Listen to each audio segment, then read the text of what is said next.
The stars outside the viewport were wrong. Not wrong in placement. Every constellation still burned where the chart said it would. They were wrong in temperature. Too cold. Too indifferent. As if the universe itself had taken one look at what humanity was becoming and decided to keep its distance. Armadage Cain sat alone in the executive lounge of EO Station, watching the galaxy slide past the polarized glass. In his hand rested a crystal tumbler of something amber and illegal in 17 systems. He hadn't touched it. The glass was simply a prop. The way a smile was a prop. The way the perfect crease in his trousers was a prop. Everything in his life had become performance, and the audience had stopped applauding years ago. His reflection stared back from the viewport. Immaculate suit, dark hair just long enough to suggest rebellion. Eyes the color of storm about to decide whether or not to drown a city. 38 years old, and the only thing that still made his pulse quicken was a moment just before someone realized they had already lost. A soft chime. The Vitrician administrator had arrived. The alien glided in on magnetic cushions, pressure suit gleaming like liquid obsidian, helmet a perfect sphere that drank the light. 3 metallic studs on its breathing collar vibrated in sequence, an impatient, insectal greeting. Cain did not stand. Courtesy was a currency, and he was feeling bankrupt. Administrator Vex 9, he said, voice smooth enough to shave with. The V-gap lanes are fixed terms. Eternal. Carved into the Ascendancy Charter, with tools made of precedent and spite. You don't renegotiate eternity. You endure it. The Vitrician's helmet tilted. Amber fluid swirled behind the visor. Eternity is a market, Mr. Cain. Markets evolve. Omnigen requires priority passage. Your conglomerate's exclusive contract is inconvenient. Cain finally lifted the glass, took the smallest sip. The whiskey tasted like burning money. Inconvenient, he repeated, savoring the word. I love that. So polite. Let me be less polite. Grant us priority. And Omnigen allows your species to continue existing as something more than a footnote in a quarterly report. 30% buyout premium for your shareholders. Golden parachutes all around. I even convinced the board to round up. A low, wet hiss from the Vitrician's vocalizer. Threat received. Threat understood. The data chip slid across the obsidian table, like a black tooth. Pleasure doing business, Cain said, palming it. He rose, bowed with ironic precision, and walked out before the alien could manage a reply. In the corridor, his reflection followed him, flawless and empty. Another deal closed. Another alien empire, quietly reminded who really owned the stars. The high lasted exactly 12 seconds. He needed something with teeth. He took the service corridor, deserted, raw, honest in its ugliness. Polished alloy gave way to exposed conduits and the faint smell of ozone. Somewhere far below, recyclers coughed like dying men. 3 figures waited at the far end. The first was a mountain wearing gray hide. Grow, leader, all hydrostatic muscle, and bad decisions. The second was a jittery Aven named Chill, eyes spinning in opposite directions like broken compass needles. The third was a blocky blue Borth called Bull, gentle eyes set in a body built for continental uplift. Classic trio. Brains, brawn, and cannon fodder. Grow stepped forward, jaw grinding. Armadage Cain, you're coming with us. Cain stopped 10 meters away, hands loose at his sides. Am I? He let the smile bloom, slow and warm and utterly devoid of comfort. My calendar's remarkably open. The Aven fumbled a hypo spray. Bull just stood there, immense and sad. Cain weighed options.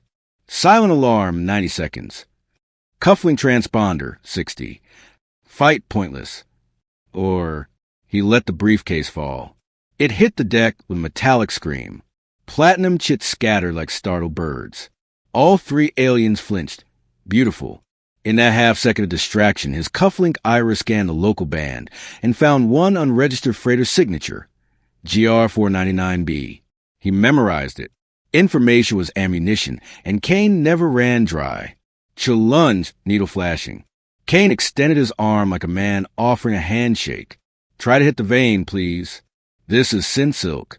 Blood is murder on the weave. The Aven hesitated, then stabbed. Warmth blossomed, spread, swallowed the world. He woke in a cargo hold that smelled of rust and old fear. Stark white light, scarred walls, metal chair biting into his wrists. Grow loomed, monitored vitals. Bull guarded the door like a penitent statue. Cain tested the cuffs. Cheap K-series polymer tumblers already sweating under the micro-corrosive heat released hours ago. He smiled. Awake, human, Grow growled. Simple deal. Give us the real V-Gap takeover codes. We get paid. You get to keep breathing. Cain glanced at the table of toys. Laser scalpel, needle crown, the usual amateur theater. Or, he prompted gently, or we take them out of you. Unpleasant is such a subjective word. Cain shifted, settling in like a man ordering brunch. Before we begin the dreary part, I'm fascinated by your hardware. That needle crown, synaptic induction, or just an expensive cattle prod. Grow stared. His eyes spun faster. Bull blinked slowly. Let's skip the foreplay, Cain continued, voice bright. Threats are what I do before breakfast. Turn it on. I've had board meetings that hurt more. Grow's jaw sagged. The manual had not prepared him for enthusiasm. Ch dialed the agonizer to low. Needles kissed scalp. Current crackled. Cain inhaled sharply, then sighed, the sound of man stepping into a perfect shower. Diffuse. Like warm champagne across the synapses. Could you focus the array? Isolate the trigeminal? Or maybe a rolling pulse through the brachial plexus? Fire and ice at once. Your emitter coils are crude, but with 30% phase shift. He kept talking. Calm. Helpful. Precise. Grow's roar died in his throat. The human was critiquing the torture while being tortured. And enjoying it. Vitals spiked. Not fear. Excitement. Ch whispered. He's excited. This is not in the literature. Grow felt the first cold fingers of real dread. They tried sleep deprivation. Quell ceremonial music on loop. Clicks, gurgles, tonal screams.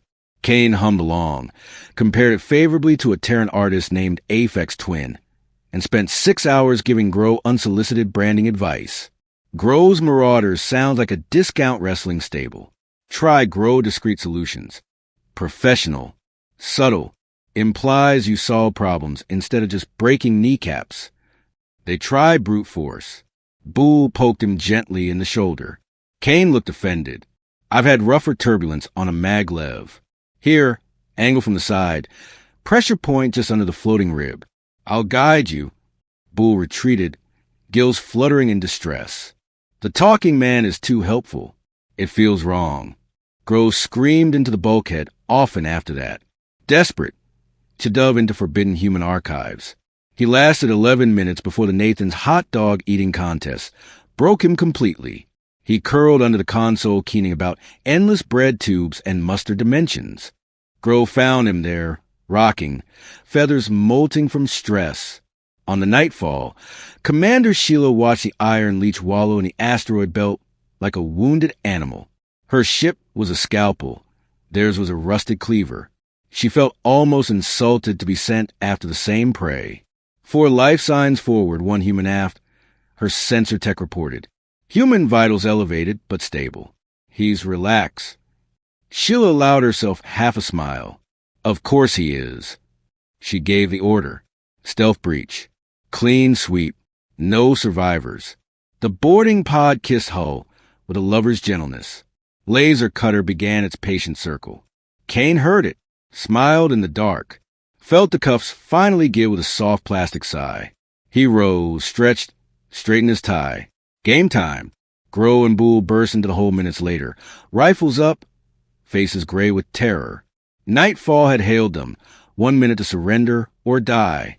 They found Cain standing free, immaculate, holding the agonizer's power cell like a party favor. Your client sent cleaners, he said conversationally. They'll kill you first, me second. Rifles down. We're gonna let the ship do the killing for us. Grow lowered his weapon without thinking. The human had that effect now.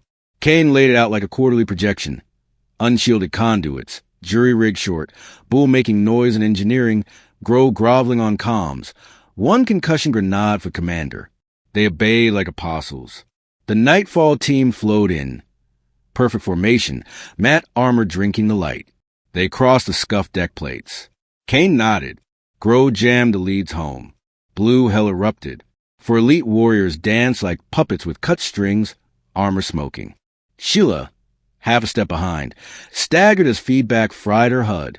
The grenade fell. White flash. Deafening roar. Cain dropped from the ceiling like a verdict. Sheila fought blind, pistol barking. He twisted her wrist until something snapped, rode her momentum, whispered, "Good, but terrible timing," and pressed a nerve cluster that turned her off like a light. Silence fell, broken only by the hiss of cooling metal and the soft whimper of defeated professionals. Grow and Boole stared at the carnage, then at Cain, eyes wide with something perilously close to worship. He bound the Nightfall team with their own cuffs, better gear, then turned to his former captors. "Knees," he said gently. They knelt. He stunned Boole with his own agonizer on the lowest setting, an apology in the gesture, tied the others, walked to the cockpit, retrieved his comm called home. "Executive extraction, please, and a steak. Medium rare. It's been a day." The Omnigen shuttle arrived 20 minutes later, white pristine, insulting in its elegance. Cain stepped aboard without looking back. He left the data chip on Grow's chest. "Blackmail material on your vitrition. Consider it a severance package. Rebrand. You have potential." The ramp sealed. The shuttle slid into the dark. Grow sat tied in his own ship, surrounded by unconscious elite killers and the smell of burnt ozone, and for the first time in years felt something like hope. Aboard the shuttle, Cain accepted the whiskey, the steak, the promotion to Senior VP of Counterintelligence and Special Acquisitions. He raised a glass to the stars, still cold, still distant, and smiled the smile of a man who had finally found a game worth playing. Somewhere behind him, the galaxy adjusted its opinion of humanity upward by one more terrifying inch. And the next challenge was already calling. "Your move.